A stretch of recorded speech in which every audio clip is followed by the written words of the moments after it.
베아트리체를 만나서 안심이 됐는지 드디어 감상이 되더라고요.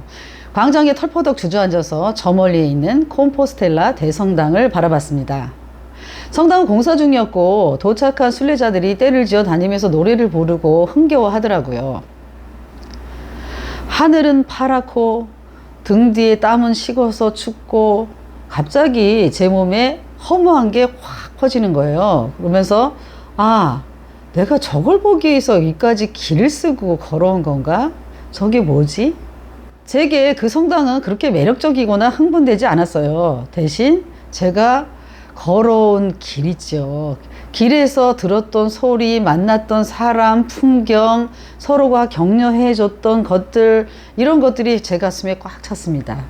사람들은 목적지와 목표를 정하죠. 그게 사람이 됐든 물건, 의로운 뜻이든 그런 것을 위해서 사력을 다해서 달려오잖아요. 그리고 그것을 달성했을 때 기뻐하며 자랑하며 으쓱해 하죠. 그 과정에서 자기가 느꼈던 거, 경험했던 거, 이런 것들은 다 무시되고 오직 그 목표, 결과물만 중요하죠. 성당을 바라보면서 생각했습니다. 저 성당도 결국은 길 위에 있는 거구나. 다시 또 길이 연결될 거고 돌고 도는 거겠구나. 베아트리체랑 같이 광장 끄트머리에 있는 순례 증명서를 발급해 주는 곳에 다리를 질질 끄면서 갔습니다. 마지막 스탬프를 쾅 하고 찍고 드디어 자랑스럽게 이런 순례 증명서를 발급받았습니다. 그 다음 근처에 있는 사리 말베르게 블랑코에 들어섰습니다. 12유로인데요. 모던하게 깔끔하게 꾸며진 알베르게였습니다. 저녁 6시 정도 됐어요. 너무 힘들어서 그냥 자고 싶었어요. 그런데 프랑스 아저씨들이 저희에게 저녁을 대접해 준다고 했다고 하더라고요.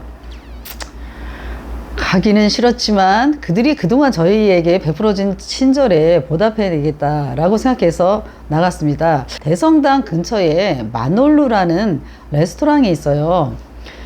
거기서 만난 제대로 된 음식을 드디어 먹었습니다. 그동안에는 걷다가 중간에 바나 카페 들려서 커피나 빵 조가리 몇 개 먹고 걷고, 저녁 때 또 다시 그분들이 해준 스파게티나 리조또 이런 걸 간단하게 먹었는데 드디어 잘 차려진 그런 음식에다 또 포도주까지 마셨죠.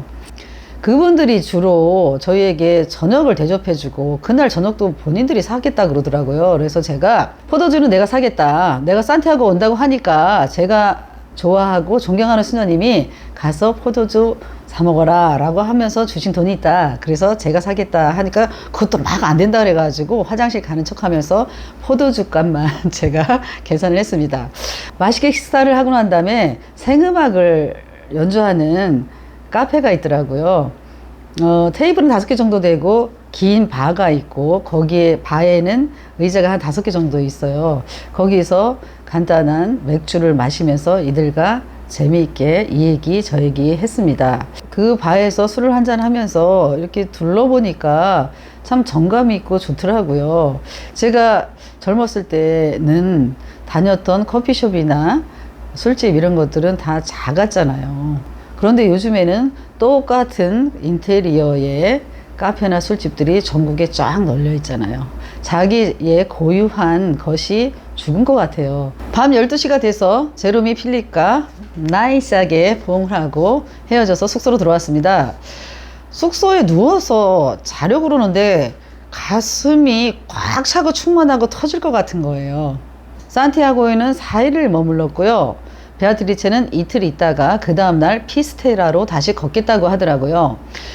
순례자들이 산티아고에 도착한 후 거기서 끝 이렇게 하는 게 아니라요. 다시 또 피스테라나 근처에 있는 묵시아 이런 곳으로 걷더라고요. 저도 베아트리체를 따라서 피스테라까지 걷고 싶었습니다. 제가 걷는 맛을 이제 좀 알았잖아요. 그런데 베아트리체한테 미안하더라고요. 제가 그동안 짐처럼 베아트리체만 졸졸 따라다녔잖아요. 그래서 베아트리체 혼자서 생각하면서 걸으라고 그냥 저는 이틀을 더 산티아고에 남았다가 피스테라에 가기로 했습니다.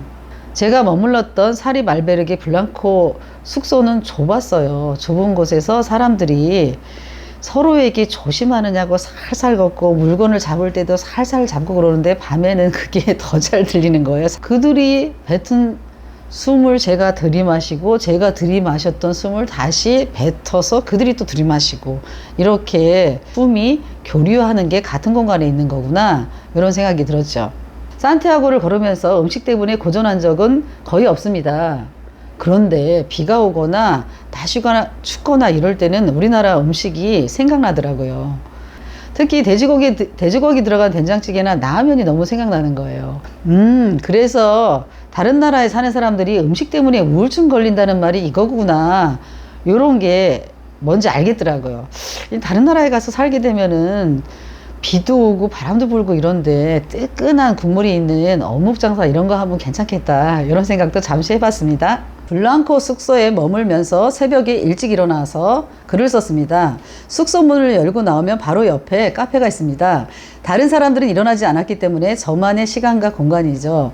거기서 글을 쓰면서 이상한 경험을 했죠. 아, 글을 쓴다는 건 지나온 시간을 선명하게 만드는구나.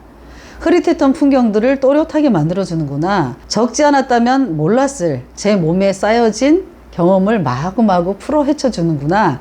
적는다는 거 쓴다는 거는 이상한 힘이 있습니다.